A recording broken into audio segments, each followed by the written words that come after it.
कहीं पूर्व का पुण्य होगा, कहीं पूर्व की कोई अविरल शिव भक्ति होगी जिसके बल से यह कथा आप और हमको श्रवण करने का सौभाग्य प्राप्त हुआ है। शिव महापुराण की ये कथा वर्णन करती है कि शिव भक्ति के लिए, शंकर की उपासना के लिए, शंकर की आराधना के लिए, शिव उपासना के लिए बहुत धन, सत्ता या वैभव की जरूरत नहीं पड़ती है। शिव आराधना के लिए सबसे मूल, भगवान शंकर की आराधना के लिए सबसे ज़्यादा जरूरी है आपके हृदय में शिव के प्रति विश्वास, भगवान शंकर के प्रति भरोसा। अब आपका शिव के प्रति भरोसा कितना है? शिव जी के प्रति आपका विश्वास कितना है? शंकर जी के प्रति आपकी दृढ़ता कितनी है?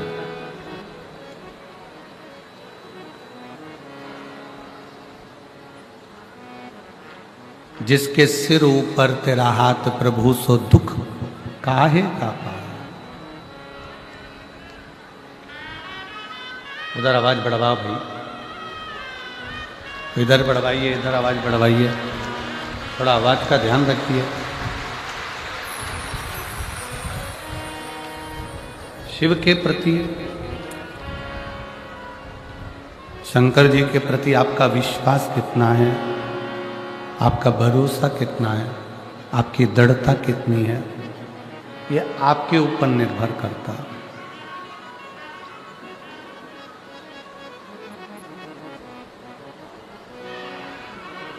हमने कल कथा में एक वर्णन किया था कि शिव जी के मंदिर में जल चढ़ाने के लिए जा रहे हो, पर जल से ज़्यादा जरूरी है शंकर भगवान को अपना हृदय देना, शिव जी को अपना मन देना, शिव जी को अपना दिल देना।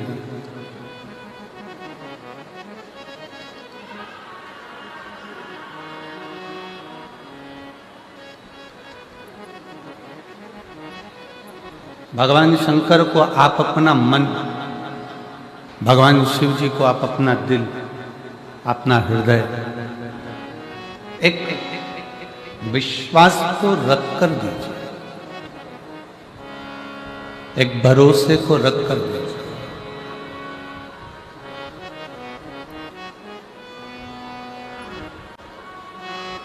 एक नाव जब चलती है, 50 लोग, 25 लोग, 10 लोग, 20 लोग यात्री उस नाव में बैठे रहते हैं, और नाव चलाने वाला कोई एक खेवनहार होता है, पतवार लेकर बैठा रहता है, जो नाव को पार लगा रहा होता है।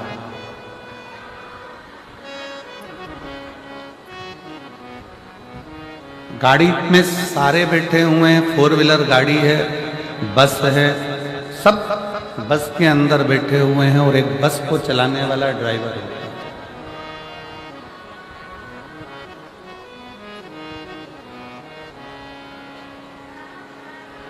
गुरु नानक देव जी महाराज ने अपनी वाणी में कहा है कि उस रब को, गुरु नानक देव जी कहते हैं अपनी वाणी में कि उस रब को अपने परिवार का अपना ड्राइवर मान लो, और ये विचार कर रहो कि वो रब हमारी गाड़ी को चला कर ले जा रहा है और मंजिल तक वो छोड़ रहा है।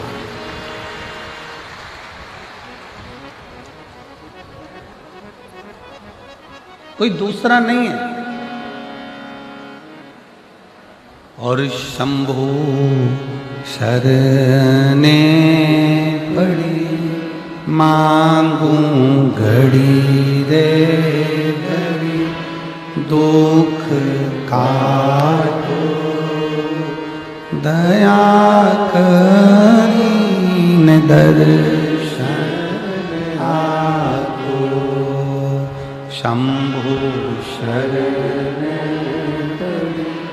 मांगू घड़ी रे दुख काटो दया करीन दर्शन।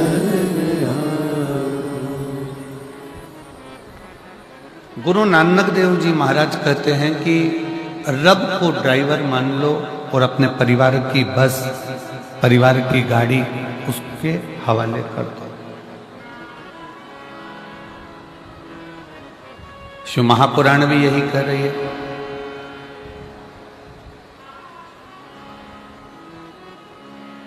पति गाड़ी चला रहा है, पत्नी को टेंशन है। बोलो सही बात है कि गलत है? पति गाड़ी चला रहा है तो पत्नी को टेंशन है, पत्नी गाड़ी चला रही है तो पति को टेंशन है, पिता गाड़ी चला रहे हैं तो बच्चों को टेंशन है, माँ गाड़ी चला रही है तो बच्चों को टेंशन है, बेटे बेटी गाड़ी चला रहे हैं तो माँ बाप को टेंशन है। पर ड्राइवर गाड़ी चला रहा है, उसको आती कि नहीं आती वो नहीं मालूम, पर वो गाड़ी चला रहा है तो तुमको कोई टेंशन नहीं है। तुम कह देते हो कि ड्राइवर साथ लेकर जाए।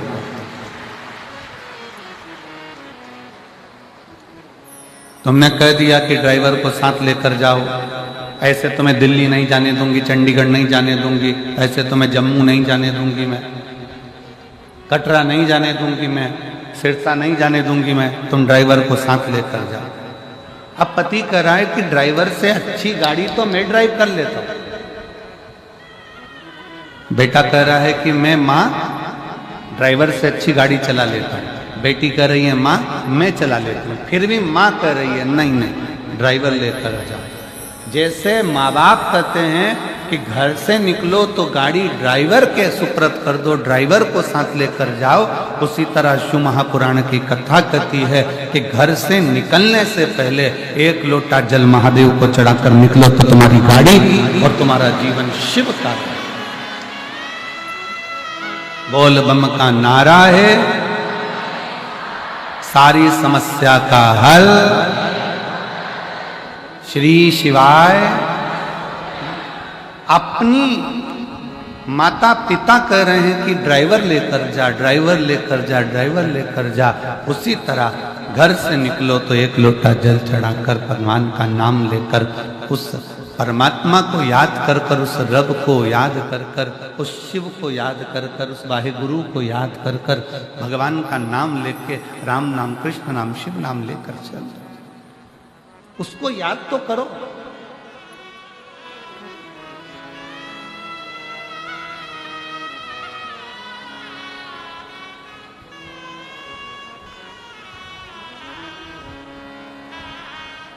आप उसका स्मरण ही नहीं कर रहे हो, आप उसको भज ही नहीं रहे हो। कितना सुंदर एक संवाद आता है कि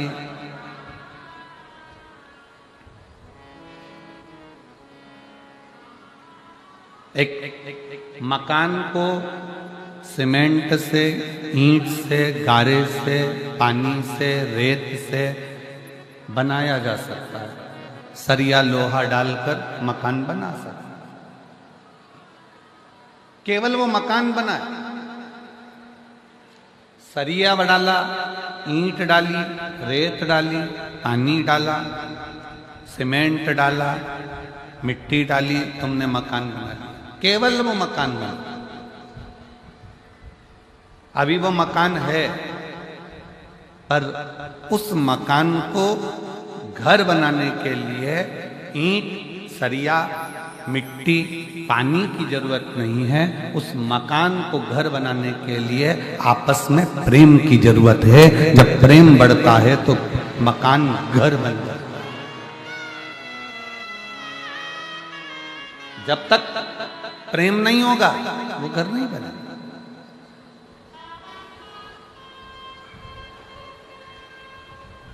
घर में प्रेम नहीं होता, इस चक्कर में आज के बेटा बेटी घर में प्रेम नहीं होता, इसके चक्कर में आज का व्यक्ति अपनी ऑफिस से भी लेट आता है। ऑफिस से प्रेम नहीं होता इसलिए वो व्यक्ति घर से लेट जाता है। जब आपस में प्रेम बहुत ज्यादा बढ़ जाता है तो व्यक्ति घर आने के लिए भी मौका ढूंढता है कि मैं घर जल्दी चले जाऊं, 5 बज गई है, एक काम करता हूं 4:30 पे ऑफिस बंद कर कुरा के, दुकान मंगल कर कुरा के घर भागने की सोचता है। और ऑफिस से जब वो प्रेम करता है, काम से वो प्रेम करता, अपने व्यापार से वो प्रेम करता, अपनी दुकान से वो प्रेम करता, अपनी फैक्ट्री से वो प्रेम करता है, अपनी नौकरी से वो प्रेम करता है, तो घर से जल्दी भागने की सोचता है कि मुझे टाइम पे जाऊंगा, टाइम पे अपना काम कर लूंगा, फाइल चेक कर लूंगा, ये फाइल निपटा दूंगा, वो काम कर लूंगा। तो काम से प्रेम करा, दुकान से प्रेम करा, व्यापार से प्रेम करा, तो घर से जल्दी भागा। और घर के लोगों ने प्रेम करा तो ऑफिस से जल्दी भागा। आपका जितना प्रेम आप परोस सकते हो उतना परोसो, तो व्यापार भी बढ़ता है और घर भी बढ़ता है। व्यापार बढ़ाने के लिए, फैक्ट्री बढ़ाने के लिए, अपना काम बढ़ाने के लिए आपको व्यापार से प्रेम करना पड़ेगा, काम के प्रति प्रेम करना पड़ेगा, फैक्ट्री से प्रेम करना पड़ेगा।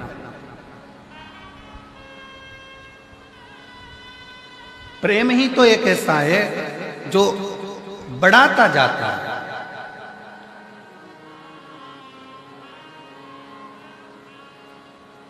एक छोरी ने, एक लड़की ने लड़के से प्रेम करा, लड़के ने लड़की से प्रेम करा। अब लड़की के मोबाइल में बैलेंस नहीं भी है ना, बस वो इतना सा कह दे कि कल मैं तुम्हें फोन नहीं लगाऊंगा। पति ने पूछा, उस लड़के ने पूछा, क्यों? मेरे मोबाइल में बैलेंस खत्म हो रहा है, शायद आज लास्ट है, इसलिए मैं कल फोन नहीं लगा। इतने में तो लड़का बोला, मुझसे तो बोलती, मैं अब भी डलवाता हूं। 1 सेकंड की देर नहीं करी, प्रेम इतना प्रबल था कि उसने बटन दबाई और बैलेंस उसके खाते में आ गया। भगवान भी कहते हैं, तू अगर मुझसे प्रेम कर रही है या तू मुझसे स्नेह कर रहा है, तू मुझसे प्रेम कर रहा है, भगवान के प्रति आपका प्रेम जब बढ़ जाता है तो आपके जीवन में कभी भी बैलेंस कम होता है तो वो डलवाने का प्रयास करें।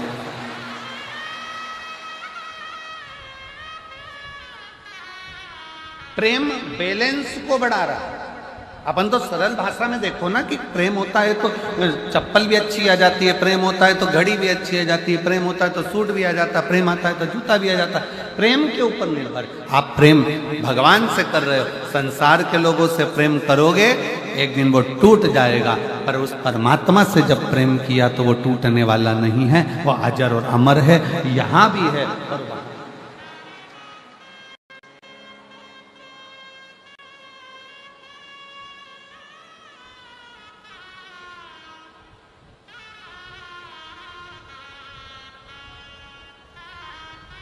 काशी में अलख जगावे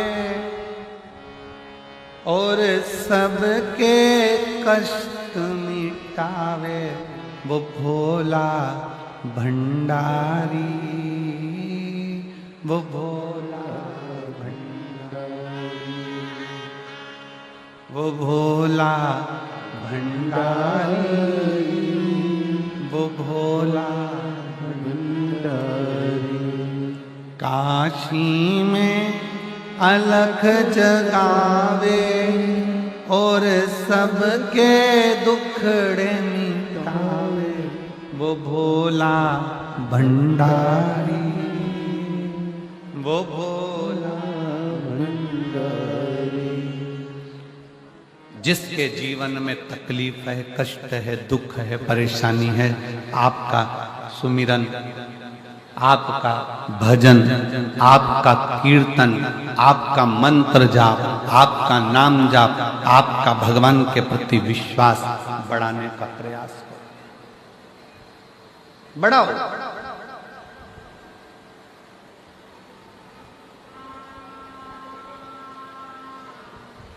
और जब विश्वास बढ़ता है तो परमात्मा को मिलने में देरी नहीं लगती।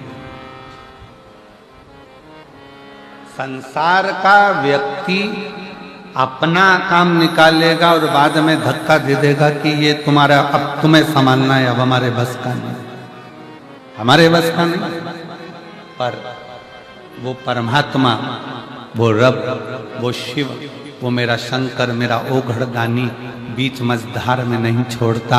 मेरा शंभु जब तक तुम्हारी नैया को पार नहीं लगा देता तब तक वो छोड़ता ही नहीं। जब तक वो नैया को पार न लगा दे तब तक वो छोड़ता नहीं। उसका काम ही बस उसके सुपुर्द हुई।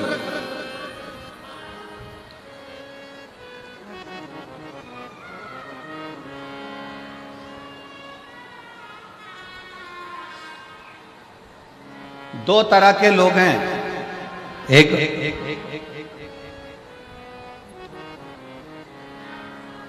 संसार में जन्म जरूर ले लेते हैं, परिवार में रहते जरूर हैं, पर ये विचार करते रहते हैं कि ये सारा मेरा बनाया हुआ है और मैं कर रहा हूं।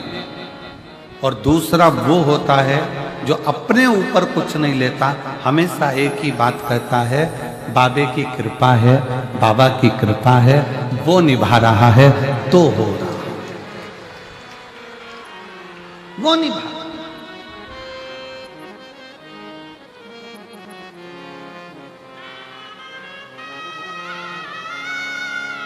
उसकी करुणा, उसकी उदारता, उसकी दया है। कई लोग कहते हैं गुरुजी भगवान तो दिखता ही नहीं है, भगवान तो दिखता ही नहीं है। हमारा निवेदन है भगवान से यह प्रार्थना करते रहना कि अच्छा हुआ आप हमें मिलते नहीं, दिखते नहीं। अच्छा है जिस व्यक्ति से मिलने की तमन्ना होती है वो व्यक्ति अगर मिल जाता है तो फिर धीरे धीरे तमन्ना खत्म हो जाती है। तुम खुद अंदाजा लगा कर देखना, लड़के के लिए लड़की देखी, लड़की के लिए लड़का देखा, दोनों की बातचीत करवाई, होटल में मिलाया जुलाया, बातचीत हुई, दोनों ने बातचीत करना प्रारंभ करी, शादी संबंध पक्का हुआ। रात को 9 बजे से छोरा छोरी बात करना चालू करते हैं, लड़का लड़की तो रात को 2 बजे तक बात करते हैं। और 1:30-2 बजे तक बात करने के बाद भी शादी जब 6 महीने 8 महीने तक बात चलती रही, दोनों के विचार चलते रहे और फिर 6 महीने के बाद दोनों की शादी हो गई। और मालूम पड़े 6 महीने के बाद तो शादी हुई और 6 साल नहीं टिक पाई और मालूम पड़े तलाक हो गया, तलाक हो गया।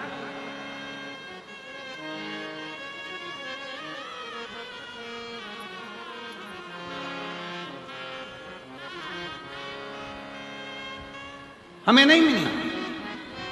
मेरी जीजियों सत्य बात बताना, आप ईमानदारी की बात बताना, आपके पास में जब हरी साड़ी नहीं होती है या लाल साड़ी नहीं होती है या पीली साड़ी नहीं होती है या पीला सूट नहीं होता या नीला सूट नहीं होता, किसी का सूट देख लेते हो तो मन में आता है ऐसा सूट बनवाऊंगी बनवाऊंगी बनवाऊंगी। जब सूट बन गया, साड़ी आ गई, वो साड़ी तुम्हारे पास पहुंच गई, उसके बाद ईमानदारी से बोलो कि उस साड़ी को क्या तुम रोज पहनते हो, उस सूट को क्या तुम रोज पहनते हो? नहीं, तुमने ले लिया, अब तुम्हारा दिल खत्म हो गया कि अब आ गया, अपने पास में नहीं था। फ्रिज तुम्हारे घर में नहीं था, जब तक फ्रिज नहीं आया हर दिवाली पर सोचा फ्रिज आ जाए, फ्रिज आ जाए, फ्रिज आ जाए, फ्रिज आ जाए। फ्रिज आकर रखा गया, उसके नीचे जाले पड़ रहे हैं, चूहे घुस रहे हैं, उसके नीचे काकरोच पड़ रहे हैं। फ्रिज में जब दरवाजा खोलो तब बदबू मारे और फ्रिज में आधा नींबू तक ना धर पावे, वो स्थिति। फ्रिज फिर मन में आया वॉशिंग मशीन नहीं है, वॉशिंग मशीन नहीं है, वॉशिंग मशीन नहीं है, वॉशिंग मशीन नहीं है। भगवान ने कृपा करी, तुम्हारे घर में वॉशिंग मशीन आ गई। अब मन में आया काय को लिया ही वॉशिंग मशीन, जगह अलग गिरा गई, पानी भी ज्यादा लेती है, पाउडर भी ज्यादा लेती है, और बिजली भी ज्यादा लेती है। बटन दबाओ और फिर आधे घंटे बाद टेंटे बोले, फिर दौड़ कर आओ, फिर उसमें से कपड़ा निकालो, इधर डालो, फिर इधर से निकाल के बाहर डालो। इससे तो हाथ से धो लेती तो अच्छा था।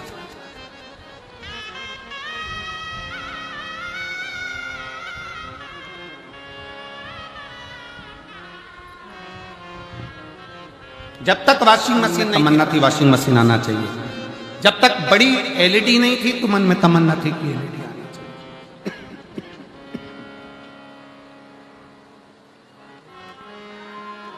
जब तक 4 व्हीलर गाड़ी नहीं थी तो मन में तमन्ना थी कि गाड़ी आना चाहिए। 2 व्हीलर नहीं थी तो 2 व्हीलर की तमन्ना थी। घर छोटा था तो मन में आता था कि भगवान बड़ा घर बना दो, बड़ा घर बन गया।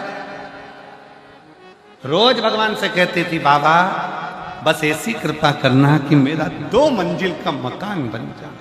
और रोज की घर में झगड़ा होता था। पति से रोज कहती थी ये कपड़े गीले कहाँ सूखने डालूं, बारिश में कहाँ डालूं। भगवान ने 3 मंजिला मकान बना दिया और ऊपर छत भी बड़ी सारी दे दी। अब कपड़े ले जा।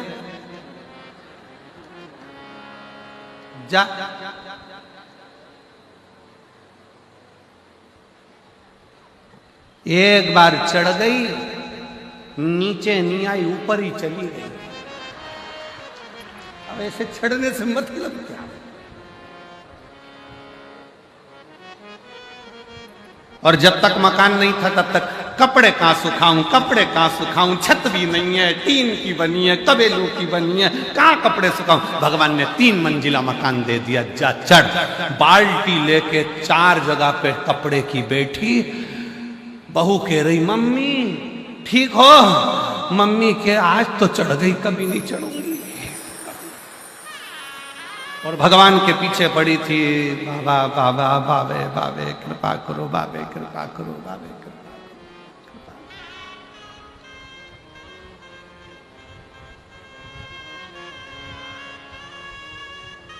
कितनी तमन्ना है रहती। फिर तमन्ना थी घर में एक बहू आ जाए, गरम रोटी खिलाएगी। अब मैं नहीं बोलूं तो अच्छा।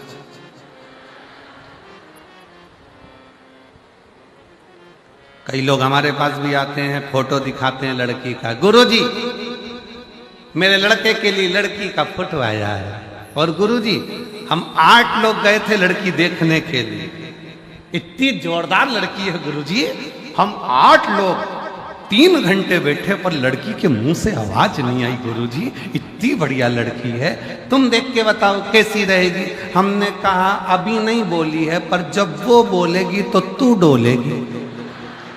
अभी क्या खाक बोली है?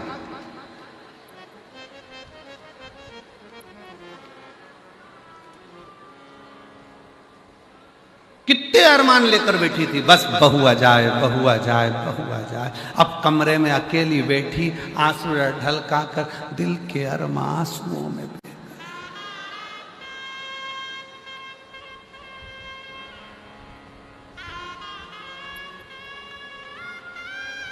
अब नवरात्रे में तो 2 बार आरती होती है, बहू दिन भर में 3-4 बार कर देती है और खूब जोरदार करती है।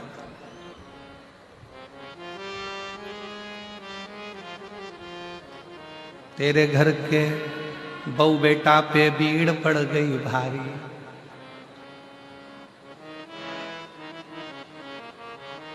ओ भटिंडा वाली।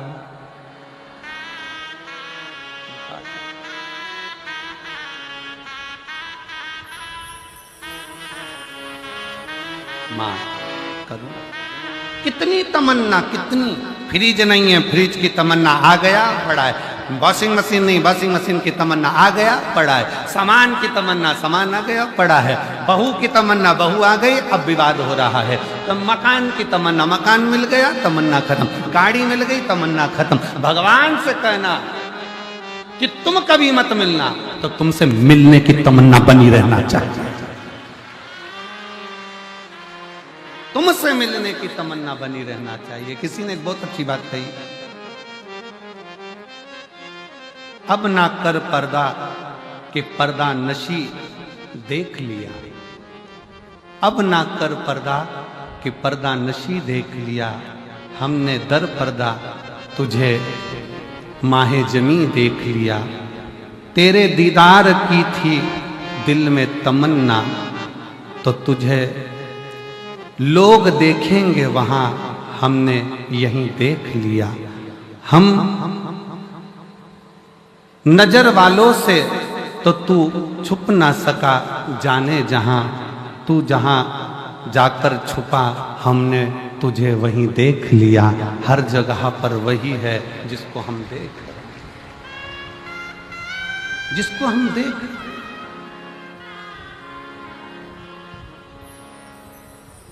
नजर वालों से तो तू छुप ना सका जाने जहां, तू जहां जाकर छुपा हमने वहीं देख लिया। हर जगह पर वो है। ये कभी मन में मत लाओ कि भगवान कब मिलेगा, ये मन में लाओ कि परमात्मा तुझे पाने की ललकता बनी रहना चाहिए,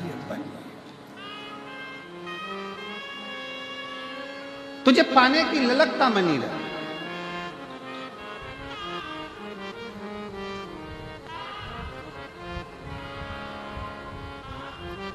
तुझसे मिलने के लिए तेरी कसम, तुझसे मिलने के लिए तेरी कसम, एक मुलाकात जरूरी है सनम। उसके मिलने की ललकता बरकरार रखी, बरकरार।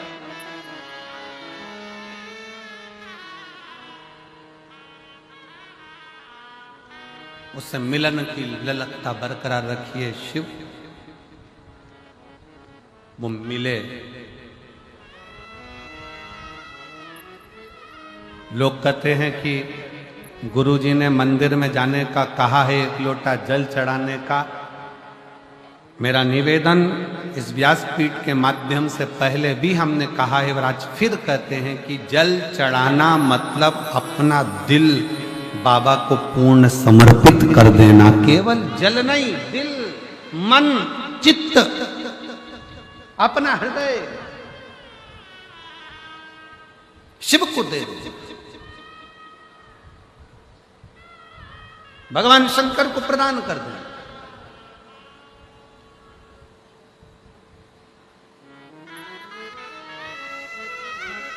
केवल जल चढ़ाकर हमको वापस नहीं आना है, अपना दिल भी देकर आना, अपना हृदय भी देकर। शिव कथा कहती है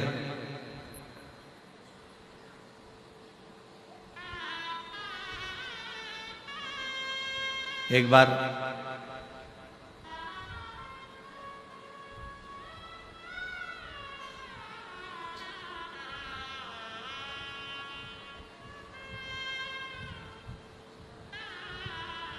वासुकी नाग, नागों का राजा जो शंकर जी के गले में रहता, जब ये शिव जी के गले में नहीं पड़ा था उसके पहले का ये चरित्र है शिव महापुराण का कि वासुकी नाग, नागों का राजा, एक बार अपने सिंहासन पर बैठा, मौन, सर्प चुप।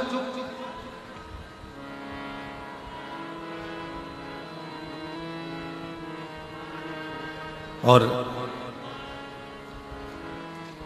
वासुकी नाग की धर्म पत्नी शतशीर्षा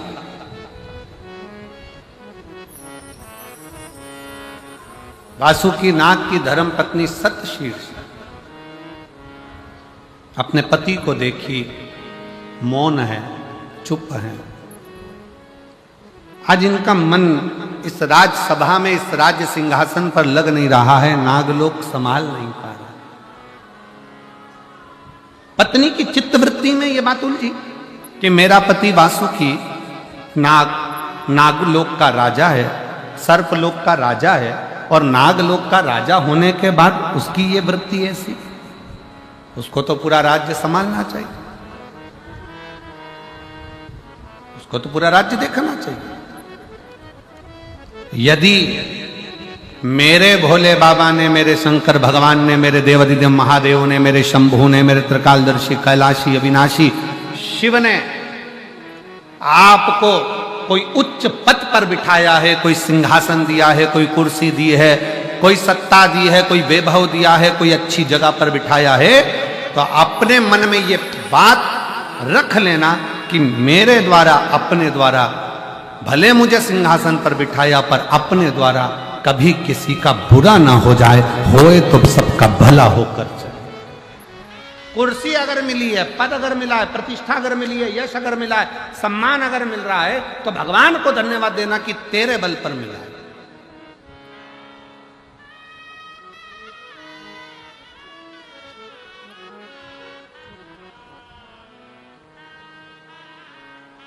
और तेरा ही दिया मैंने खाया पिया है, तेरा शुक्रिया, तेरा शुक्रिया है। मुझे भोले बाबा ने बहुत दे दिया है, तेरा शुक्रिया है, तेरा शुक्रिया।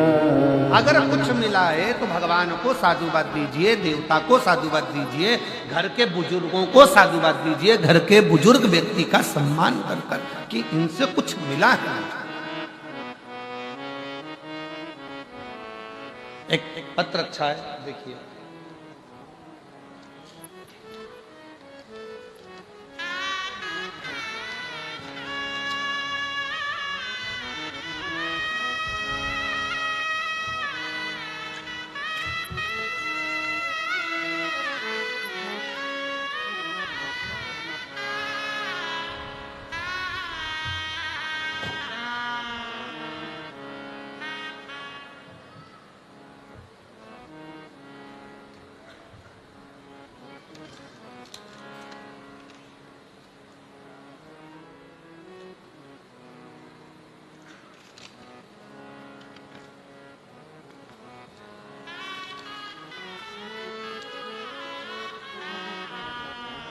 भगवान सिंह यादव, गांव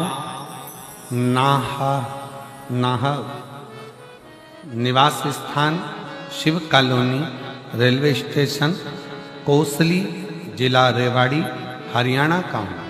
कहीं बैठे हो तो हाथ हिला सकते हैं। मेरा मोबाइल नंबर ये है, दिख गए? आ जाइए, एक बेलपत्र लेकर जाइए, आ जाओ। एक लोटे जल का मैं क्या वर्णन करूं? एलईडियां चल रही हैं, आस्था चैनल चल रहा है, आप लोग टीवी पर पत्र को पढ़ सकते हैं। एक लोटे जल का मैं क्या वर्णन करूं गुरुजी? आपको जानता भी नहीं था और ना ही मैं किसी गुरु को देखता था, ना सुनता, क्योंकि मेरी श्रद्धा इन सब चीजों में नहीं। मैं मंदिर भी नहीं जाता था, देवालय भी नहीं जाता, शिवालय भी नहीं जाता, और मुझे ये सब चीजें अच्छी नहीं लगती। मैं इस सब को बेकार मानता था गुरुजी। परंतु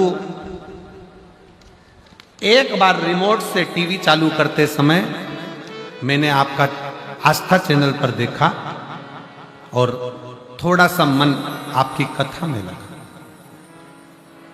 मन इसलिए लगा क्योंकि आपने एक बात कही कि सियोर वाला महाराज कुछ नहीं करता, करता है तो तुम्हारा चढ़ाया गया एक लोटा जल और महादेव करता है। मुझे ये बात अच्छी लगी। फिर मैं मन में सोचा कि मुझे इतनी बड़ी बीमारी है, सारे डॉक्टर उन हार चुके हैं, और 2012 से मुझे ये बीमारी लगी है कि मेरे पूरे शरीर में सोरायसिस की बीमारी हो गई। साथ में मेरे हाथ और पांव से पीप निकलता, खून निकलता और टपकता। इतनी भयंकर बीमारी थी कि लोग मुझसे दूरियां बना, हथेली, खून टपकता रहता, मावात टपकता रहता, सबने दूरियां बना, और पीप बनता, खून टपकता, धीरे धीरे बीमारी फैलती चली गई। हर जगह इलाज करवाया, दिल्ली में एम्स के हॉस्पिटल में, गंगाराम अस्पताल में, रामदेव बाबा के आश्रम में, देहरादून, अंत में बेस अस्पताल दिल्ली कैंट में भी 4 इंजेक्शन लगाए जिनकी कीमत 16 लाख थी। कितनी कीमत थी? 16 लाख। 4 इंजेक्शन हॉस्पिटल में जाकर दिल्ली कैंट में लगवाए, जिसकी कीमत 16 लाख थी, फिर भी मुझे आराम नहीं लगा और हाथों में से, शरीर में से वैसा की वैसे ही पीप और रक्त निकलता। फिर एक दिन कथा ने मुझे बल दिया और आपने कहा, शिव जी के मंदिर में अगर एक लोटा जल चढ़ाते हो और वो जल का पान करते हो और एक बेलपत्री अगर खाते हो तो उसका फल मिलेगा। तब बाबा पर भरोसा कर कर मैंने बेलपत्री चढ़ाना और जल चढ़ाना चालू करा। आज मेरे बाबा की ऐसी कृपा हुई गुरुदेव, जो 16 लाख का इंजेक्शन काम नहीं करा, आज बाबा की कृपा से खून निकलना बंद हुआ, सोरायसिस की बीमारी समाप्त हुई और मेरे शरीर से पीप निकलना बंद हुआ। आज मैं पूर्ण स्वस्थ हूं। अब गुरुजी, मैं जब भी बाहर जाता हूं, बाजार जाता हूं, घर से निकलता हूं, सबसे पहला काम करता हूं, भोजन करने से पहले, नाश्ता करने से पहले एक लोटा जल देव अधिदेव महादेव को जरूर चढ़ाता हूं। मैं बाबा को यहाँ नमन करने आया हूं। गुरुजी, मैंने शरीर ठीक होने के बाद में कथा 5 पंडाल में सुनने का नियम लिया था। गुरुग्राम सुनी, फरीदाबाद सुनी, हापुड़ सुनी, सिरसा सुनी और बाबा की कृपा से आज मेरी 5वीं कथा पूर्ण हो रही है भटिंडा की। मैं बाबा को प्रणाम करने के लिए, मेरे शरीर में से जैसे पीप निकलता था उसके मैंने फोटो लगाए हैं। आप देखिए गुरुजी, हाथों में से, शरीर में से जो पीप और खून निकलता रहता था, आप लोग आस्था चैनल के माध्यम से वो फोटो टीवी पर देख रहे होंगे, जिसके माध्यम से शरीर में से लगातार ये बीमारी डॉक्टर के हिसाब से नहीं जाती गुरु, पर जो जैसी भावना लाया वो वैसा ही फल पाया, नहीं खाली उसे लौटाया, वो मन ही मन हर्षाया, और उनका दिया भंडार काशी वाले ने कर दिया मालावा काशी वाले।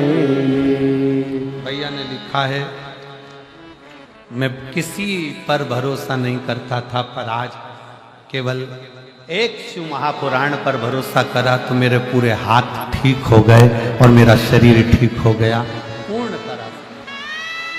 शिव तत्व शंकर,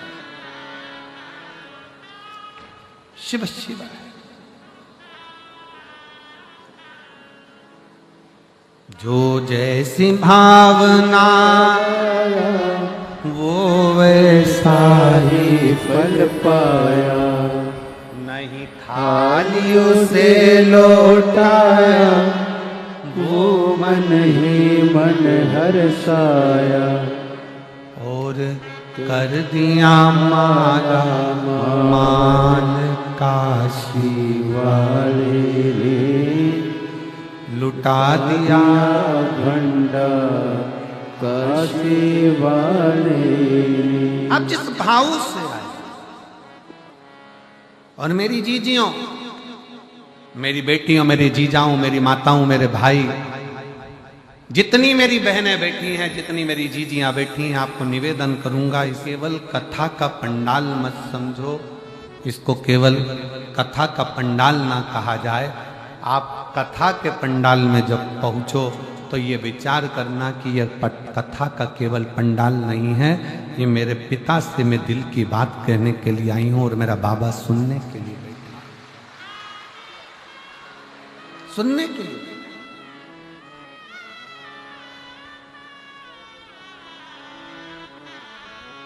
ये कथा तो कल विराम हो जाएगी, सुबह 8 बजे से 11 बजे तक कथा होगी टीवी पर, वही 2 बजे से 5 बजे तक आएगी। कल हो जाएगी सुबह 11 बजे विराम। उसके बाद कथा 21 मार्च से 27 मार्च तक दोपहर में 1 बजे से 4 बजे तक मयाली जशपुर छत्तीसगढ़ में होगी। फिर 1 अप्रैल से 5 अप्रैल तक 5 दिन की शिव महापुराण की कथा महाराष्ट्र के शहादा में होगी। इसके बाद में कथा 11 अप्रैल से 17 अप्रैल तक रतनगढ़ राजस्थान में होगी। फिर कथा 21 अप्रैल से 27 अप्रैल तक सिंहेश्वर बिहार में होगी। ये कथाएं तो निरंतर चल रही।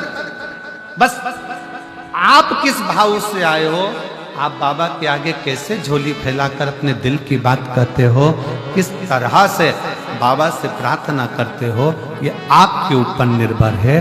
क्योंकि आप बाबा के दरवाजे पर, द्वार पर, इस कथा के पंडाल तक पहुंचे हो, तो मेरे शंकर से प्रार्थना करना एक दिन मेरा बाबा भी तुम्हारा दुखड़ा मिटाने तुम्हारे दरवाजे तक पहुंचे। उससे विनय करो, निवेदन करो।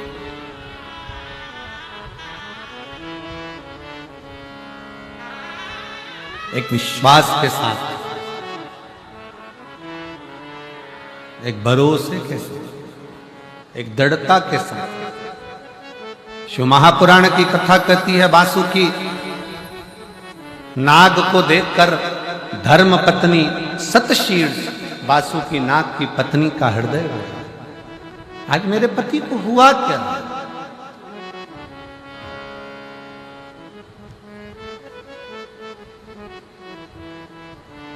आज मेरे पति को हुआ क्या? ये मौन क्यों, चुप क्यों?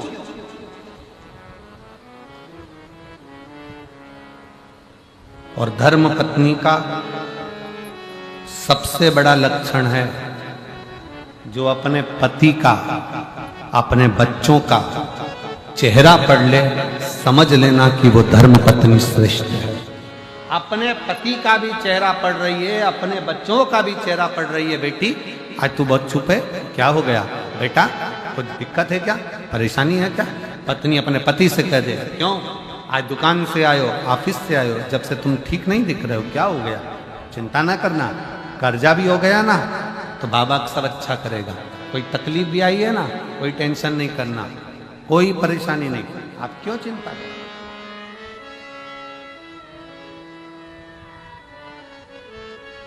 कितने भी हार जाओ, जिंदगी में कितना भी दुख हो, कितनी बड़ी भी समस्या में घिरे हो, और कितना बड़ा भी तकलीफ तुम्हारे जीवन में चल रही हो, कर्जा हो गया, बीमारी हो गई, तकलीफ आ गई, कष्ट हो गया, चाहे कुछ भी हो गया हो, कितनी कितनी दुख की जिंदगी चल रही हो, एक प्रयास करना, किसी के आगे जाकर रोना मती। एक प्रयास करना, एक लोटा जल अपने घर से लेकर शंकर जी के मंदिर तक रोज जाना चालू करो, बाबा धीरे धीरे हाथ पकड़कर मंजिल तक पहुंचा। रोना नहीं। एक पत्र है, देखिए,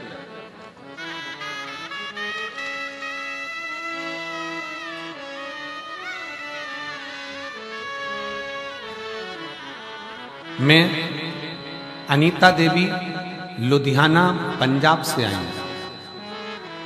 मेरा मोबाइल नंबर यह है, मेरे पति का नाम सुरेश कुमार सोनी है, हम लुधियाना पंजाब के रहने वाले हैं। 2023 में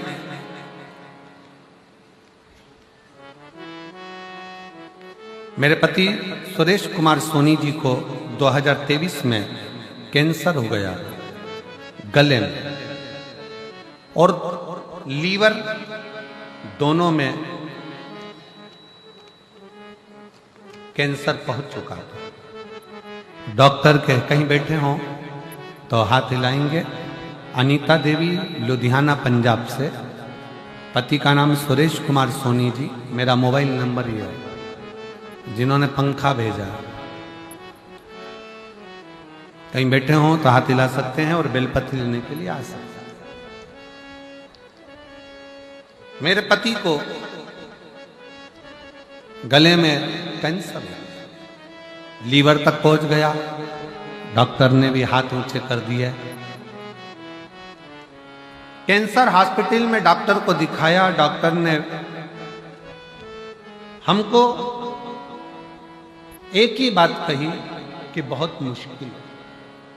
अब कंडीशन खराब है। फिर वापस डॉक्टर के पास गए। डॉक्टर साहब कुछ तो कृपा करो, जल्दी से आराम लग जाए, ऐसी कोई व्यवस्था हो। जब घबरा गए, डॉक्टर के पास दूसरे के पास गए तो बताया कि शरीर में खून भी नहीं बचा है, बस थोड़ा सा ब्लड शरीर के अंदर है 4 ग्राम के, और बाकी का शरीर पूरा बेकार सा हो गया। किससे कहते? हमारे पास इतना धन नहीं, किसको कहें? पांव के नीचे से जमीन खसक गई ऐसा लगता है। तब हमें उस समय पर पता नहीं चला था जब फर्स्ट स्टेज का था, नहीं तो कुछ तो इलाज करवाता। और मेरी जीजियों, मेरी बहनों, मेरे भाई, मेरे बंधु, एक बात याद रखना, अपनी जिंदगी में शरीर में कोई भी बीमारी आए, सबसे पहले डॉक्टर के पास जाओ। अपने घर के पास में, अपने नगर में, अपने शहर में जो प्राथमिक चिकित्सा केंद्र हो, हॉस्पिटल हो, डॉक्टर हो, उनके पास जाओ। क्योंकि हमारी कथा कहती है कि शिव का एक रूप है डॉक्टर। डॉक्टर शंकर का एक रूप है। वो जांच की बोले जांच कराओ, दवाई की बोले दवाई खाओ, सब कुछ करो, पर साथ में डॉक्टर अपना कर्म करे, तुम अपना कर्म करना। जो भी दवाई डॉक्टर दे उसे कुंदकेश्वर महादेव के नाम से खाना, और शिव जी को 1 लोटा जल चढ़ाना विश्वास के साथ चालू करना। डॉक्टर की दवा और परमात्मा की दुआ दोनों काम करेगी, और एक दिन तुम उस बीमारी से बाहर हो ही जाओ। गुरुदेव, डॉक्टर ने तो कह दिया कि अब कुछ हो नहीं सकता, क्योंकि सार तत्व कुछ नहीं बचा है। आखिरी में किसी के कहने पर हम रुद्राक्ष के लिए सीहोर पहुंच गए, कंकर शंकर की पूजन करी, और कंकर शंकर की पूजा का पता चला। तब हमने वहां पूजन कर रुद्राक्ष लिया और बाबा से प्रार्थना करी, बाबा कुछ भी करो पर कैंसर समाप्त होना चाहिए। शिव जी से विनय कर कर गुरु जी हम आ गए। जिस समय हम सीहोर पहुंचे थे उस समय सीहोर की कावड़ भरा रही थी। सावन का महीना, कावड़ यात्रा थी, हम उसमें भी शामिल हो गए और बाबा से प्रार्थना कर कर हम वापिस लुधियाना आ गए। लुधियाना आने पर रुद्राक्ष का जल, डॉक्टर की दवा दोनों चलती रही, और आखिरी में बेलपत्र शिव जी पे चढ़ी हुई देना प्रारंभ करी और रुद्राक्ष का जल देना प्रारंभ करा। आज मैं बाबा को धन्यवाद देने के लिए आई हूँ गुरुदेव। डॉक्टर ने तो जवाब दे दिया था, पर आज बाबा ने संभाल लिया और एकदम ठीक हैं, एकदम ठीक हैं। और बाबा का क्या मैं वर्णन करूं? मेरे बाबा ने मुझे दूसरी बार प्राण दिया। डॉक्टर के हिसाब से अब कैंसर की रिपोर्ट भी ठीक आ गई है और शिव ने संभाला। डॉक्टर की दवाई भी लो और साथ में शिव का भरोसा भी, शिव पर दवाइयां लो। जांच का बोले डॉक्टर जांच कराओ, पर दवाइयां खाने से पहले एक नाम शिव जी का जरूर लो। कौन सा? जम के बोलो जरा, जम के, कुंदकेश्वर। वो दवाई भी असर करे।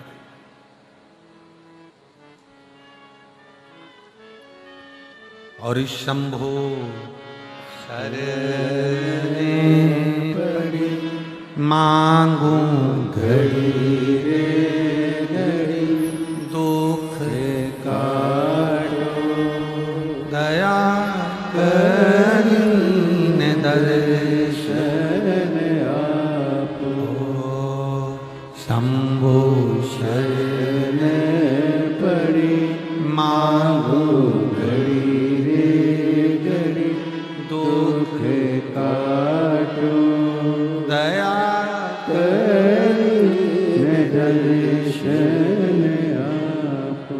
आप विश्वास के साथ में चलिए। धर्म पत्नी सतशीर्ष को लगा मेरा पति वासुकी दुखी है। क्या दुख है इसको? क्या तकलीफ है इसको?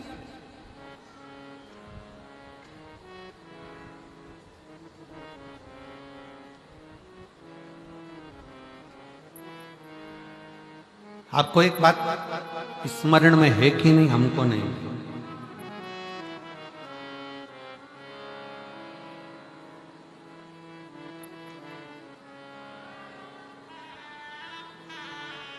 नाग से ज्यादा नागिन में पावर होता है।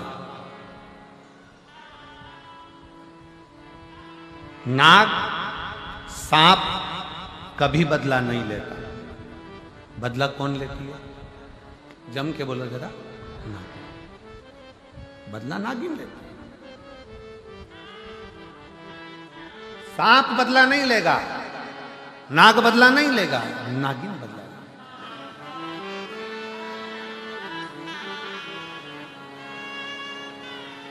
वासुकी नाग की धर्म पत्नी सतशीर्ष के मन में यह ग्लानि हो गई, मेरा पति दुखी है, मेरा पति दुखी है।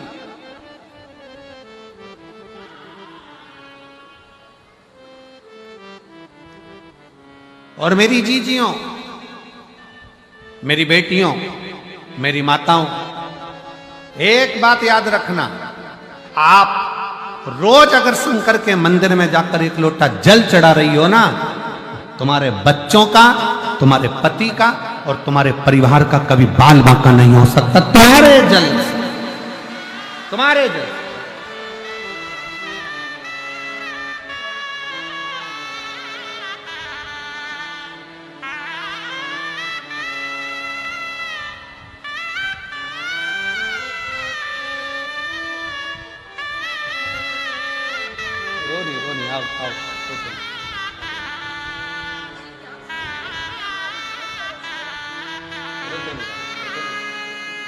रोते नहीं, आंसू पोछ पहले, आंसू पोछ, आंसू पोछ पहले, आंसू पोछ, आंसू पोछ।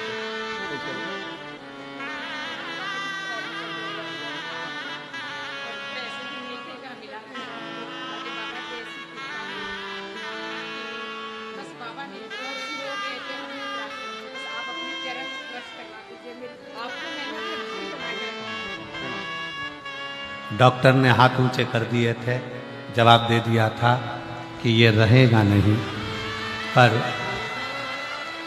ना पैसा था, ना धन था, ना कोई ले जाने वाला था, ना लाने वाला था। तब शिव के आश्रित हो गए और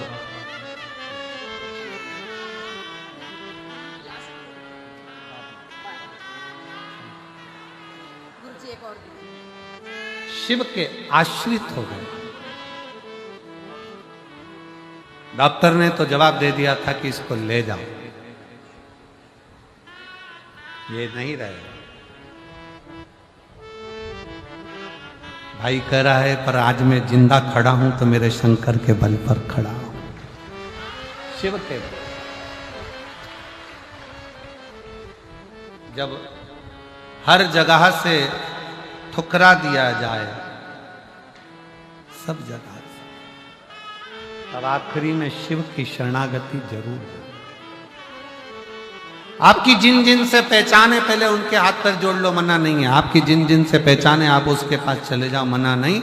जब कोई काम कहीं से ना बने तब एक लोटा जल लेकर शंकर को चढ़ाओ और नंदी के पास बैठकर श्री शिवाय नमस्तुभ्यं, श्री शिवाय नमस्तुभ्यं, श्री शिवाय नमस्तुभ्यं, श्री शिवाय नमस्तुभ्यं, श्री शिवाय नमस्तुभ्यं, श्री शिवाय नमस्तुभ्यं। एक लोटा जल चढ़ाकर नंदी के पास बैठकर शिव जी से अपने मन का भाव, श्री शिवाय नमस्तुभ्यं जपो, कहो, पुकारो। घर के दरवाजे पर भी लगा दो श्री शिवाय नमस्तुभ्यं, उसके सुप्रत करो, उसके आश्रित हो जाए।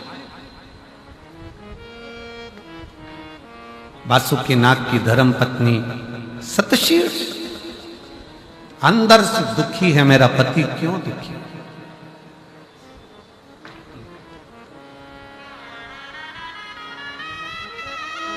चाहत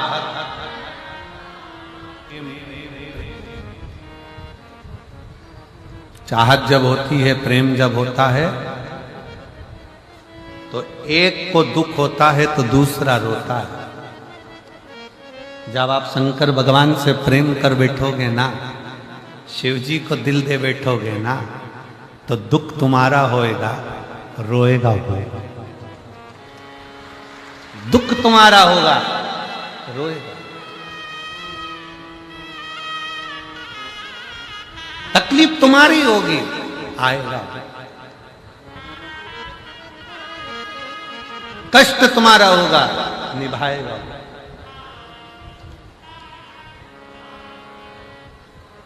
उसके आश्रित का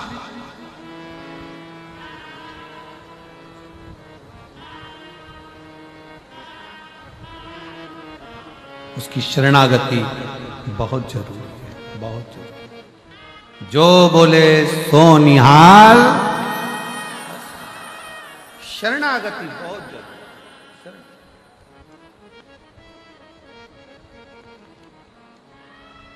जिसने विश्वास भरोसा दृढ़ कर लिया, उसका सारा दुख मिट गया,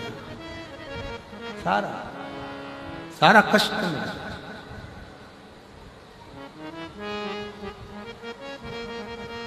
शतशीर्ष वासुकी नाग की धर्म पत्नी की आंख में जल भर गया। मेरे पति दुखी हैं। पति से जाकर पूछा, तुम्हारे दुख का कारण क्या है? पति बोले, कुछ नहीं। ये पुरुषों की एक बड़ी आदत है, बहुत बड़ी आदत। ये मेरे जीजा उनकी, ये मेरे बेटा उनकी, ये मेरे पिताओं की, ये मेरे बाबाओं की, पुरुष की सबसे बड़ी आदत होती है, वो दुख अपने अंदर रखता है, किसी से कहता नहीं। और दुनिया कहती है कि तुम्हारा पति बड़ा अकड़ में रहता है, बात नहीं करता है। अब कौन समझाए? एक नारी अपने दुख को सबको कह सकती है, पर एक आदमी अपने दुख को कहता है तो किससे कहे? लोग कहेंगे पुरुष होकर रोता है। मेरी जीजियों, जैसे एक स्त्री की गोद में संतान नहीं होती ना, उसको जितने ताने मिलते हैं ना, उससे दुगने ताने एक पुरुष को मिलते हैं जब उसकी जेब में धन नहीं होता, पैसा नहीं होता और उसके पास कुछ नहीं होता। चार दोस्तों में भी बैठते हैं ना, धीरे धीरे दोस्त उससे दूरी बनाना चालू कर देते, इसके बाद तो है ही नहीं, कभी 1 रुपया खर्च नहीं करता, होटल लेकर नहीं जाता, कभी कुछ खिलाता पिलाता नहीं, धीरे धीरे दूरी बना लेते हैं। इसलिए शिव महापुराण की कथा में इस व्यासपीठ पर बाबा जब भी इस पुराण का वाचन करने के लिए मेरे शंकर करुणा करते हैं, वाणी देते हैं, तो यहाँ आने से पहले मेरे भोले बाबा से इतना जरूर कहकर आता हूँ कि बाबा, किसी स्त्री की गोद खाली मत रखना और किसी पुरुष की जेब खाली मत रखना। बहुत सुनना, बहुत।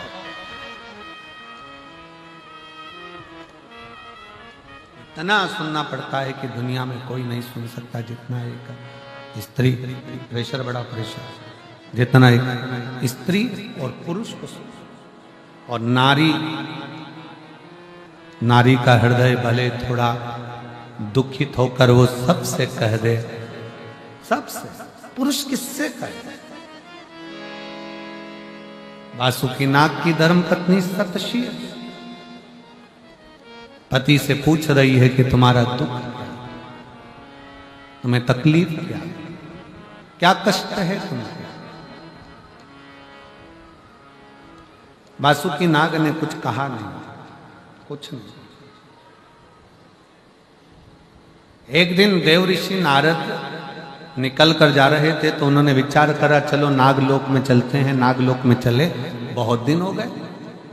सर्पों के लोक में, नागलोक में, सर्पों के लोक में नारद जी आ गए। वासुकी नाग को देखकर नारद जी को देखकर वासुकी नाग उठ खड़े हुए, प्रणाम किया, बाबा जी आए हो? आप पधारे हो? हाँ। क्या बात है नाथ वासुकी, मुझे लगता है कि तुम्हारे हृदय में कोई घात लगी है, कोई चोट लगी है, तुम कुछ सोच रहे हो, विचार कर रहे हो, क्या बात है? कुछ तो बोलो। वासुकी नाग ने हाथ जोड़कर नारद जी से कहा, कभी जीवन में कोई अच्छा संत मिल जाए, कभी जीवन में कोई अच्छा सतगुरु मिल जाए, कभी जीवन में कोई अच्छा सतगुरु प्राप्त हो जाए, पर अच्छा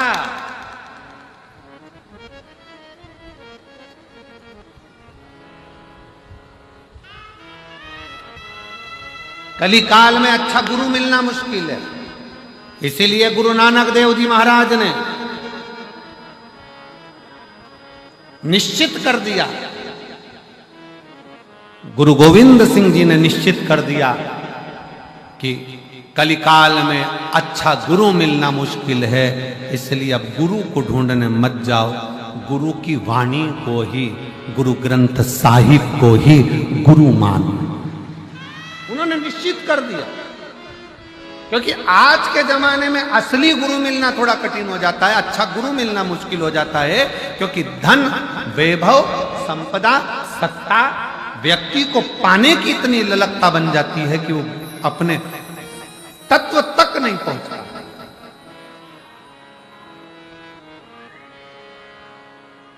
आज के जमाने में जो ज्यादा दिखावा करे वही लोग समझ लेते हैं कि असली गुरु होगा।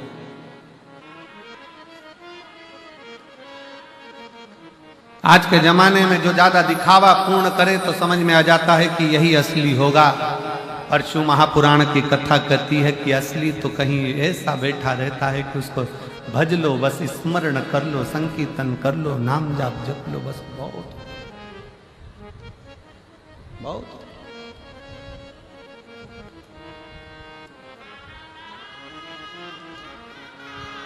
शिव कथा कह रही है। नारद जी पूछ रहे हैं, क्या कोई दुख है तुम्हारे भीतर? वासुकी नाग ने गुरु को देखा और गुरु को देखकर देवर्षि नारद से कहा, नारद जी मेरे मन में एक दुख है कि मैं सर्प हूं, सांप हूं,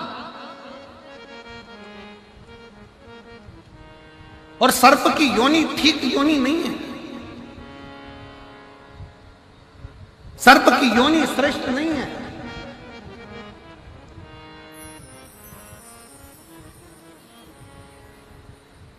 मुझे सर्प योनि ठीक नहीं लगती, मैं चाहता हूं कि सर्प योनि मेरी श्रेष्ठता नहीं है, इसलिए मुझे त्यागना है इस सर्प योनि को। नारद जी ने कहा, ठीक है, मैं तुमको एक बार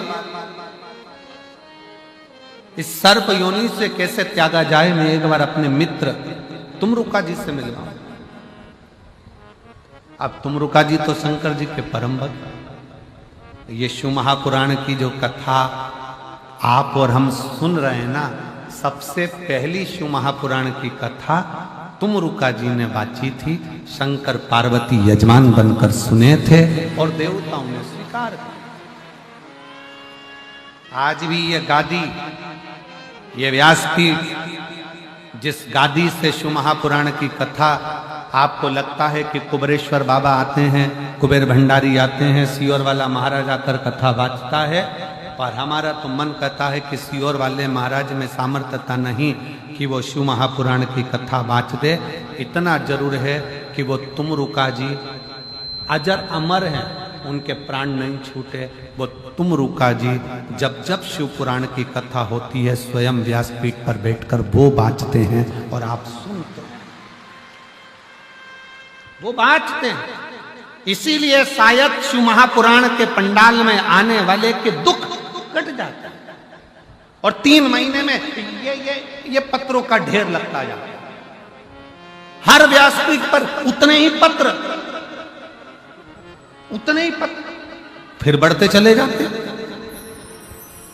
तो लगता है जैसे तुमरुका जी उस समय पर शिव महापुराण की कथा सुनाए थे, शंकर पार्वती बैठकर सुने थे। आज भी इस पवित्र व्यासपीठ पर तुमरुका जी आकर बैठते हैं और जो 2, 2.5, 3 घंटा कथा चलती है वो तुमरुका जी ही बांचते हैं। उनकी सामर्थ्यता है, अपनी सामर्थ्यता। वो बात। और मेरा आपकी कृपा से सब काम हो रहा है। करते हो भोले बाबा मेरा नाम हो रहा है।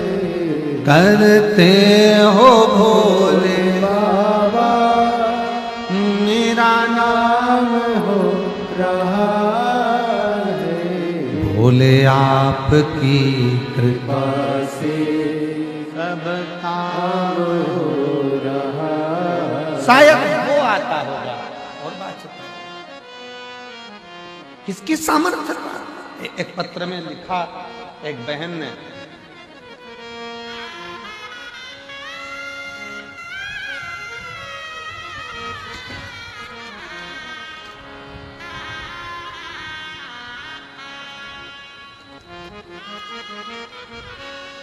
मेरा नाम सुनीता रानी है, मैं मोड़ मंडी से आई हूं।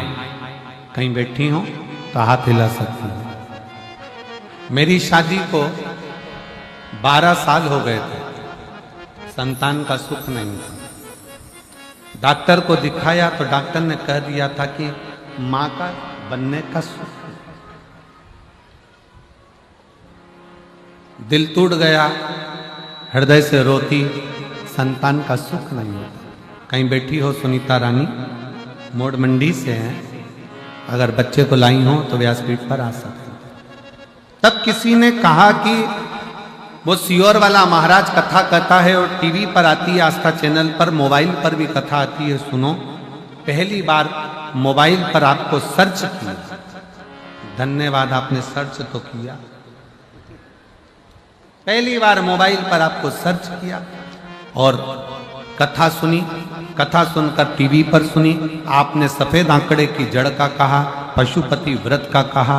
तब मैंने कथा सुनकर व्रत करा। 4 जनवरी 2024 को भटिंडा में कथा हुई। फिर कथा सुनने के लिए मैं आई और बाबा से मैंने विनय किया। बाबा से निवेदन कर कर केवल गई, इस पंडाल में बैठकर बाबा से झोली पसार कर प्रणाम कर कर, रज को पेट पर लगाकर प्रणाम कर कर जब गई, मेरे बाबा ने ऐसी कृपा कर दी, 1 महीना भी नहीं हुआ और मेरा गर्भ ठहर गया। और बाबा की कृपा से 1 महीना भी नहीं हुआ और मेरा गर्भ ठहर गया। और बाबा की कृपा ऐसी हुई कि मुझे पुत्र रत्न की प्राप्ति हुई है। मैं बाबा को यहां प्रणाम करने के लिए। एक लाइन अच्छी है, आप और हम गुनगुना कि लुटा दिया भंडार काशी कर दिया माला वो शिव की उदारता से, वो भगवान शंकर की करुणा से। मैं तो पंडाल में केवल कथा सुनने आई थी। किसी ने कहा था कि वहां बैठकर अगर मांगा जाए तो शिव देता जरूर है, उससे प्रार्थना करी जाए। उसने एक लाइन अच्छी लिखी है,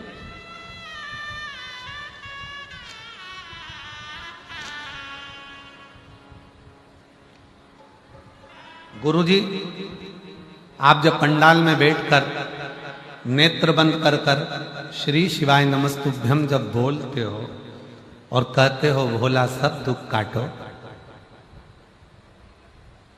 क्या सही में मुझे ऐसा लगता है शंकर उस समय पर आता है और जितने पंडाल में बैठते हैं सबका दुख काट कर। शिव ओघड़दानी है, शंकर ओघड़। और जब आप और हम उसको स्मरण करते हैं, आप और हम पुकारते हैं, तो क्यों नहीं सुन, क्यों नहीं सुन? मेरा मित्र है तुमरू का।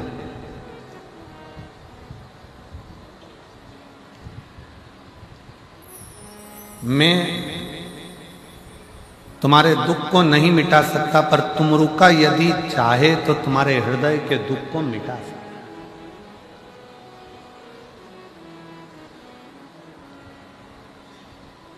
आप अपने एक बार तुमरुका जी से मिलो, एक बार तुमरुका जी से मिलो।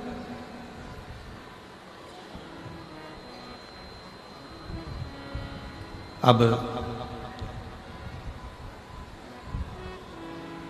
वासुकीनाग के दिल में आ गया कि मुझे तुमरुका जी से मिलना है, और तुमरुका जी से मिलने के लिए वासुकीनाग चल दिए। चलते चलते बीच मार्ग में क्या देखा कि घोड़े का तो मुंह लगा है, नारद जी जैसी वीणा है, हाथ में करताल है, और तुमरुका जी चले आ रहे हैं, पुकारते पुकारते, नाम जाप करते करते।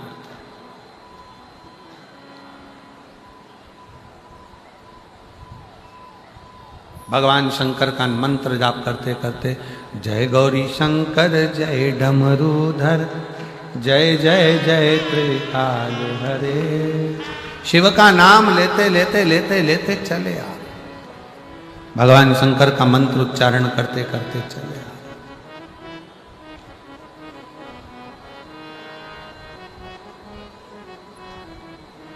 प्रणाम करा वासुकीनाग ने तुमरुका जी को।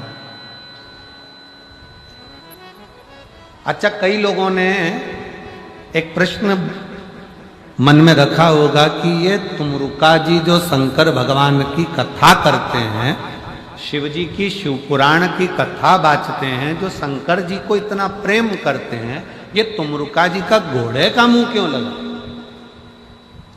ये तुमरुका जी का घोड़े का मुंह इसलिए लगा है क्योंकि तुमरुका जी सुंदर बहुत है। इतने सुंदर थे कि तुमरुका जी को देखकर कई लोग उनकी ओर आसक्त हो जाते थे। कई अप्सराएं आ जाती थी, कई देवियां आती थीं। तो तुमरुका जी ने एक दिन शिव जी से वर में मांग लिया, भोले बाबा अगर मुझे कुछ देना चाहते हो तो मेरी सुंदरता को हटाकर मुझे घोड़े का मुंह लगा दो, जिससे मैं आपका भजन कर सकूं और आपका स्मरण कर सकूं। घोड़े का मुंह,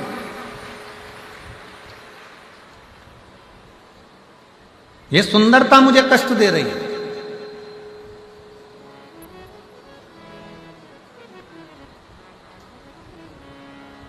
आप मुझे घोड़े का मुख लगा दीजिए। तुमरुका जी सामने खड़े थे, तुमरुका जी को देखा और तुमरुका जी सामने खड़े हैं। तुमरुका जी को देखकर वासुकीनाग ने प्रणाम किया। और जैसे ही वासुकीनाग ने प्रणाम किया, तुमरुका जी ने पूछा, क्या बात है, क्या हो गया, बहुत चिंता में दिख रहे हो? वासुकीनाग कहते हैं कि मेरा ये शरीर है ना सांप का, ये सर्प का शरीर मुझे अच्छा नहीं लग रहा है, मेरे को क्यों दिया भगवान? ये किसी काम का नहीं है सांप का शरीर। शेर मरे तो उसकी खाल काम में आ जाती है, हाथी मरे तो उसकी खाल काम में आ जाती है, मैं सांप किसी काम का नहीं, क्यों दिया मुझे ये शरीर? तुमरुका जी वासुकीनाग की बात को सुनकर हंस दिए, मुस्कुराए, और मुस्कुराकर उन्होंने वासुकीनाग से कहा, वासुकीनाग तुम अपना शरीर देखकर दुखी हो रहे? वासुकीनाग तुम अपना शरीर देखकर दुखी हो रहे? तुमरुका जी ने कहा, संसार में जिसको मेरा शंकर जन्म देता है पृथ्वी पर, उसको व्यर्थ पैदा नहीं करता। पृथ्वी पर अगर आपका जन्म हुआ है तो ये मानकर चलना कि आप साधारण नहीं हो, जरूर आप में कुछ ना कुछ भगवान ने एक्स्ट्रा दिया है, इसलिए तुम्हें पृथ्वी पर पैदा किया, वरना वो पैदा ही नहीं करता, वो जन्म ही नहीं करता। और तेरा ही दिया मैंने खाया पिया है, तेरा शुक्रिया है, तेरा शुक्रिया मुझे भोले बाबा ने बहुत दे दिया, तेरा शुक्रिया है, तेरा शुक्रिया। शिव जी ने अगर आपको पृथ्वी पर भेजा है, शंकर भगवान ने अगर ये शरीर दिया है, शिव जी की कृपा से यह मनुष्य की देह मिली है, तो ये कोई साधारण नहीं है, ये कोई साधारण नहीं है।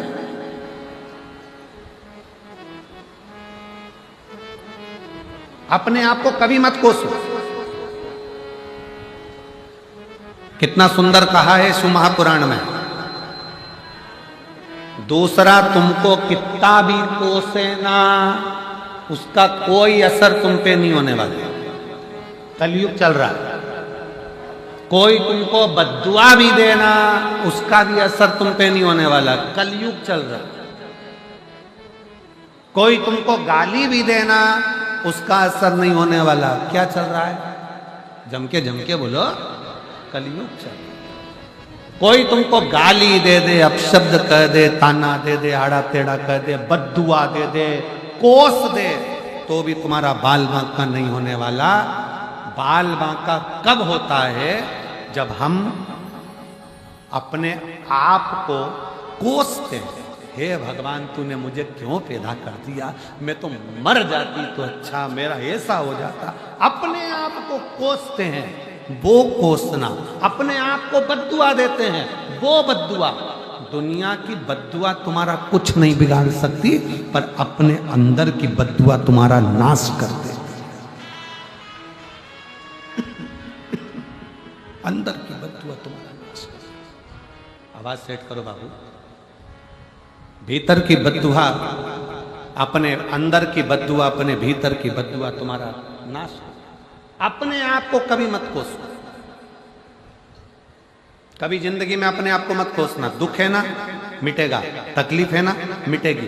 बार बार ये मत कहना कि मुझे कहां पैदा कर दिया, मैं कहां पैदा हो गया, मैं कहां पैदा हो गई, मैं तो मर जाऊं तो अच्छा, मेरे जीवन में ऐसा हो गया, मेरे जीवन में ना ना ना। भगवान को धन्यवाद देना कि तूने मुझे जन्म दिया है, पृथ्वी पर भेजा है और दुख दिया है, तो साथ में तूने मुझे बल भी दिया है जिसको मैं संभल सकूं। तूने अगर दुख दिया है तो मुझे संभलने के लिए बल भी, शक्ति भी। और कई माताएं बैठी हैं, कई मेरी जीजियां बैठी हैं जो आपस में अपने आप को ही त्राना देती हैं, अपने आप को ही, अपने आप को। क्यों कोसो? एक पत्र है, देखो बहुत अच्छा है।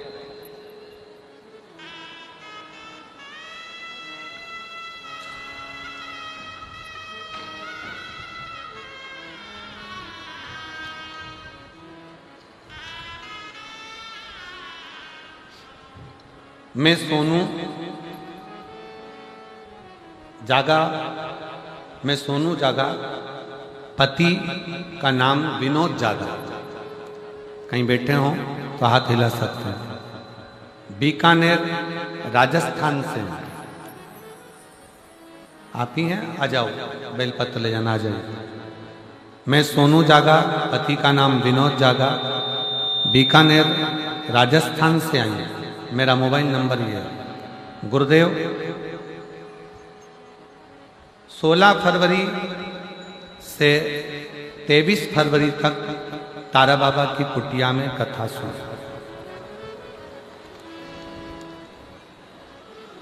आज कौन सी तारीख है?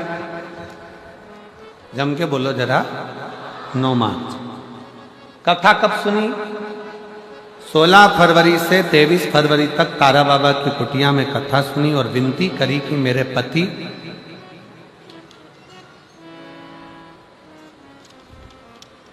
कथा को नहीं मानते। गुरुदेव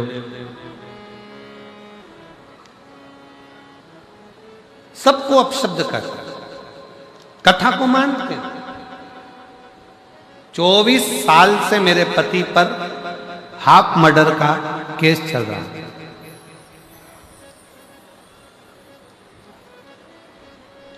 सात मार्च को फैसला आना, पति भगवान को मानते नहीं। मैंने अपने पति से कहा कि एक बार शिव महापुराण की कथा के लिए तुम सुनने मत जाओ, पर एक बार तो तुम भगवान से प्रार्थना कर सकते हो, जहां हो वहीं रहकर प्रार्थना कर लो कि जहां कथा होगी अगर मेरे पक्ष में निर्णय आ गया तो मैं वहां कथा सुनने जाऊंगा, मैं वहां कथा सुनने जाऊंगा। पति ने कहा 24 साल से केस चल रहा है हाफ मर्डर का, जज ने निर्णय सुना दिया एक बार कि 3 साल की सजा है और 50,000 रुपए का जुर्माना है। अब क्या हुआ, क्या बचा? जब यही सब सजा है तो फिर क्या मतलब का शंकर का भजन करना? मेरे को कथा से मतलब नहीं, मैं कथा नहीं मानता, मैं सियोर वाले महाराज को नहीं मानता। पत्नी की आंख में आंसू आ गए।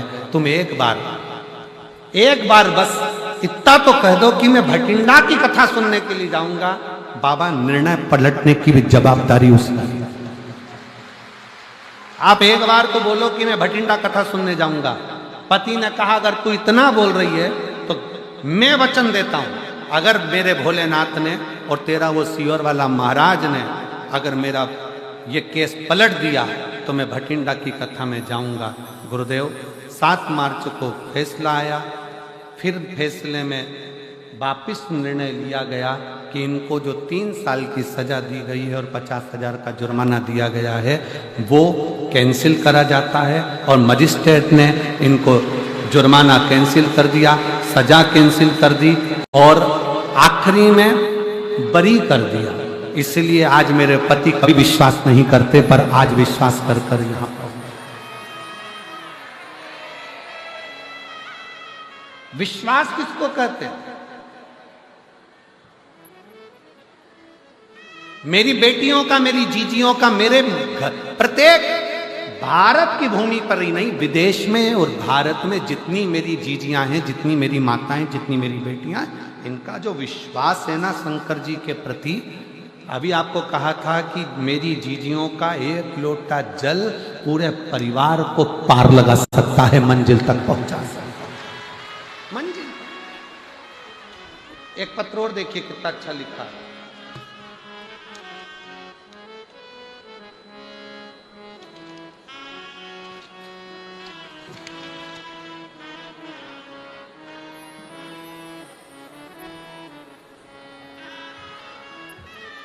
मैं भारती, पति का नाम योगेंद्र, जिला पानीपत, हरियाणा से आई हूँ। कहीं बैठी हो तो हाथ हिला सकती हूँ। पानीपत, हरियाणा। भारती, पति का नाम योगेंद्र सिंह, पानीपत, हरियाणा से आई हूँ। मेरा मोबाइल नंबर यह है। मेरी बेटी का नाम काशी है। मेरे पति 2016 से सरकारी नौकरी की तैयारी कर रहे हैं। 13 बार परीक्षा दे चुके हैं पर नौकरी नहीं लगी। आखिरी में मेरे पति से मैंने कहा कि तुम एक बार सियोर वाले महाराज पर कथा सुनना प्रारंभ करो और शिव जी के मंदिर जाना चालू करो। मेरे पति ने मेरा कहना मानकर शंकर के मंदिर में जल चढ़ाना प्रारंभ करा और 6 जनवरी 2024 की कथा मेरा पति से जब मैंने विनय करा तो मुझे भटिंडा कथा सुनाने के लिए लेकर आया। 6 जनवरी 2024 की कथा हमने भटिंडा, पंजाब की भूमि पर सुनी। बाबा से विनय कर कर गए कि मेरे पति ने 13 परीक्षा दे दी पर अभी तक उसका सरकारी नौकरी 2016 से आज तक नहीं लगी। मेरे बाबा ने ऐसी कृपा करी, नौकरी के लिए फिर अप्लाई करा। ऐसे मिलाकर 15 नौकरी के लिए अप्लाई कर दिया पर नौकरी नहीं लगी।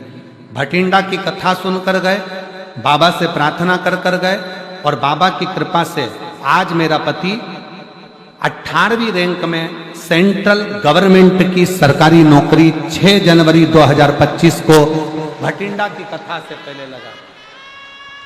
शिव तत्व किसको कहते हैं?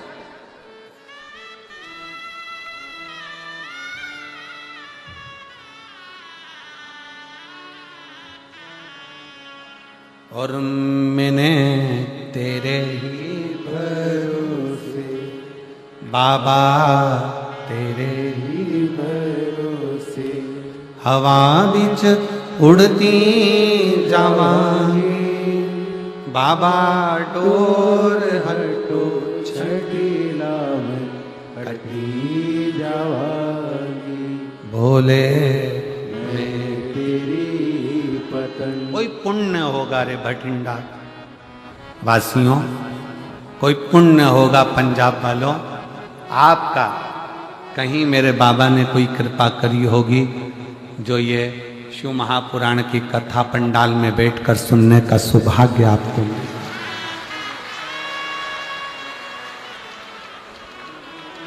और 21 मार्च से 27 मार्च तक मयाली जशपुर छत्तीसगढ़ में जो कथा है उनसे भी निवेदन करूंगा, कथा को दिल से सुनना, दिल से।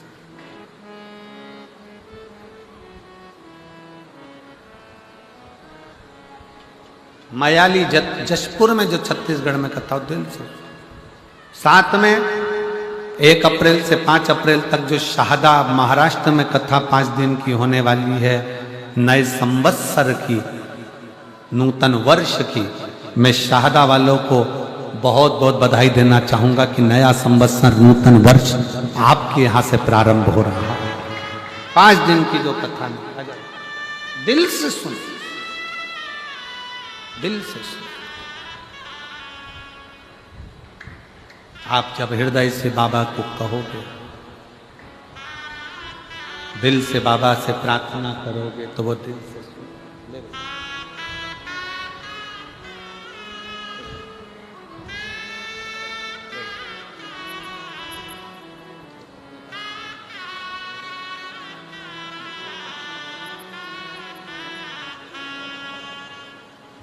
एक विश्वास, एक भरोसा, एक दृढ़ता जब अपने अंदर हो तो शिव क्यों ना स्वीकार।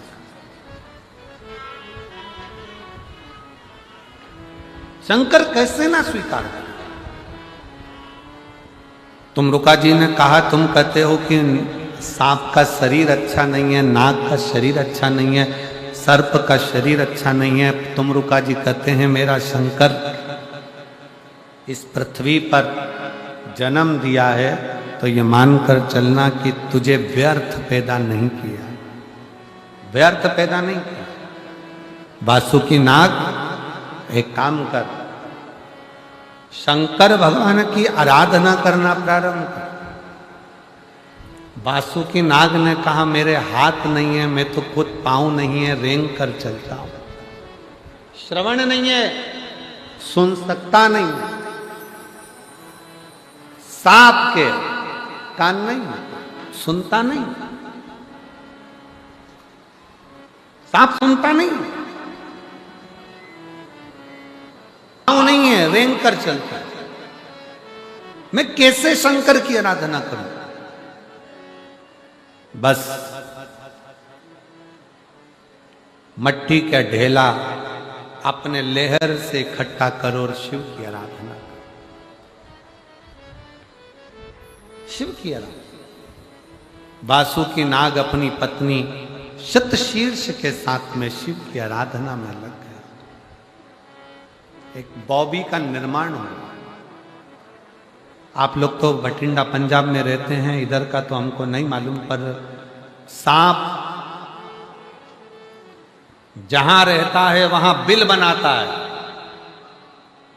चूहे ने बिल बना रखा है तो उसमें प्रवेश कर जाता है, पर सांप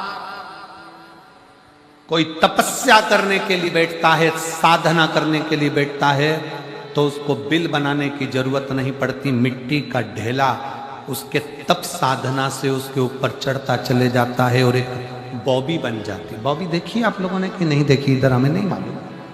देखिए ऐसी मिट्टी का ढेला ढेला की ढेला, मिट्टी पे मिट्टी चढ़ती चली जाती है, उसमें सांप अंदर बैठा रहता है। मिट्टी का ढेला, उसे बॉबी कहते हैं। अब यहाँ क्या कहते हैं वो हमको नहीं मालूम।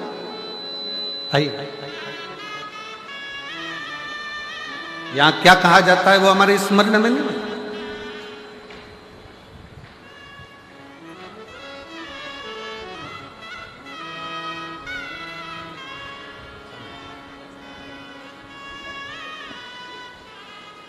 जोरदार ताली बजाएं।